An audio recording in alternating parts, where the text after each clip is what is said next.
నమస్తే, welcome to dot news. ఇప్పటి వరకు ఒక లెక్క, ఇప్పటి నుంచి మరో లెక్క. అన్ని పార్టీ అభ్యర్థుల నామినేషన్ల పర్వం ఒక పండుగను తలపించాయి. ఎటు చూసినా జన ప్రవాహం.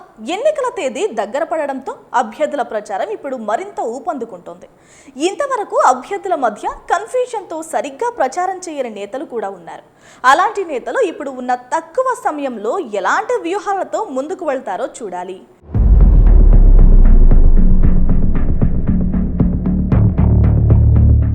సీఎం జగన్ ఎన్నికల షెడ్యూల్ వచ్చిన దగ్గర నుంచి ప్రజలతో ఏదో రూపంలో వారి మధ్య ఉంటూ వస్తున్నారు. మొదటగా సిద్ధం సభలు పెట్టి తన చరిష్మా ఏమాత్రం తగ్గలేదంటూ చెప్పే విధంగా ఈ 4 సభలు జరిగాయి. ఆ తర్వాత మేమంతా సిద్ధం సభలతో సీఎం జగన్ ఇడుపులపాయ నుంచి ఇచ్చాపురం వరకు 2188 కిలోమీటర్ల మేర బస్సు యాత్ర చేశారు. అందులో భాగంగా 16 బహిరంగ సభలను సైతం ఏర్పాటు చేసి అందులో పాల్గొని ప్రసంగించారు. సభలో ర్యాంప్ వాక్ సీఎం సభలకు హైలైట్ గా నిలిచాయి. అలా ప్రజలకు అభివాదం చేస్తూ నడవడం అందరి మనసుల్లో నిలిచిపోయింది.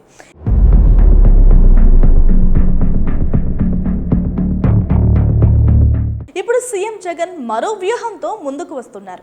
రెండో విడత ప్రచారం మొదలు పెట్టే ముందు మేనిఫెస్టో విడుదల చేసి వాటిని ప్రజలకు మరింత చేరువ చేసేందుకు 4 రోజుల పాటు ప్రతిరోజు 3 అసెంబ్లీ నియోజకవర్గాల్లో 12 బహిరంగ సభలకు ఏర్పాటు చేస్తున్నారు. ఈ సుడిగాలి పర్యటనతో సీఎం జగన్ తన మేనిఫెస్టోను ప్రజలకు మరింత దగ్గర చేయబోతున్నారు. గతంలో జరిగిన 4 సిద్ధం సభలు ఒకదానిని మించి మరొకటి గ్రాండ్ సక్సెస్ అయ్యాయి. ఇప్పుడు నిర్వహించే ఈ బహిరంగ సభలు సిద్ధం సభలను మించి ఉండేలా చేయాలని వైసీపీ భావిస్తోంది.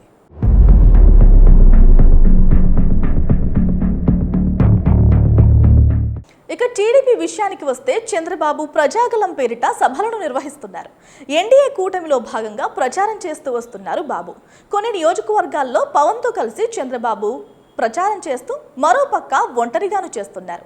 ఎన్డీఏ కూటమి అధికారంలోకి వస్తే సూపర్ 6 గ్యారంటీ అంటూ ప్రచారం చేస్తున్నారు. ఒక పక్క వైసీపీ నాయకులు చేపట్టిన సభలకు ఎండను సైతం లెక్క చేయకుండా ప్రజలు భారీగా తరలి వస్తున్నారు. ఇక మరోవైపు టీడీపీ నిర్వహిస్తున్న సభలు రాత్రిపూట నిర్వహించడంతో ప్రజలు పెద్ద ఆసక్తి చూపించడం లేదని విశ్లేషకులు అంటున్న మాట. ఇక మరోవైపు సీఎం జగన్ టీడీపీ 2014లో ఇచ్చిన మేనిఫెస్టోపై బాణాలను ఎక్కుపెట్టారు. గతంలో కూటమి నేతలు 600 హామీలతో ఇచ్చిన మేనిఫెస్టోలో ఎన్ని అమలు చేశారంటూ ప్రతి సభలోనూ ప్రశ్నిస్తూ వస్తున్నారు సీఎం జగన్. ఇప్పుడు మరో మోసానికి 6 గ్యారంటీలతో ఎన్డీఏ కూటమి నేతలు తమ ముందుకు వస్తున్నారని, అలాంటి వారికి బుద్ధి చెప్పాలంటూ సీఎం జగన్ పిలుపునిచ్చారు.